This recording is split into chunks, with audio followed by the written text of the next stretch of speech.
তিন শ্রেণীর মানুষের দোয়া আল্লাহ ডাইরেক্ট কবুল করে। রাসূলুল্লাহ সাল্লাল্লাহু আলাইহি ওয়াসাল্লাম বলেছেন, সালাসাতু দাওয়াতু মুস্তাজাবাতিন, তিন শ্রেণীর মানুষের দোয়া আল্লাহ সাথে সাথে ডাইরেক্ট কবুল করে। লা শাক্কা ফিহিন্না, এই দোয়াতে কোনো সন্দেহ থাকে না। ওয়ালা হিজাবুন, এই দোয়া এবং আল্লাহর মাঝে কোনো পর্দা থাকে না, আল্লাহ সরাসরি ডাইরেক্ট কবুল করে। সুবহানাল্লাহ, সুবহানাল্লাহ। এর মধ্যে এক নাম্বার হচ্ছে আমাদের জন্মদাতা পিতা মাতার দোয়া। ওহে যুবক, পিতা মাতার সাথে খারাপ আচরণ করার পূর্বে, পিতা মাতাকে কষ্ট দেওয়ার পূর্বে, পিতা মাতাকে মারধর করার পূর্বে, পিতা মাতাকে গালিগালাজ করার পূর্বে একটু ভাবুন যে তাদের বড়দোয়া একটা মানুষ, একটা ছেলে ধ্বংস হতে পারে এবং বড় হতে পারে।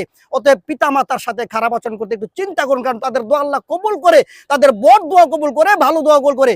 দুই নম্বরে মুসাফিরের দোয়া। মুসাফিরদের সাথে খারাপ আচরণ করার পূর্বে আমাদের একটু চিন্তা করা উচিত, একটু ভাবা উচিত, কারণ তাদের দোয়া আল্লাহ সাথে সাথে কবুল করে। তিন নম্বরে মজলুমের দোয়া। অতএব আমরা মানুষের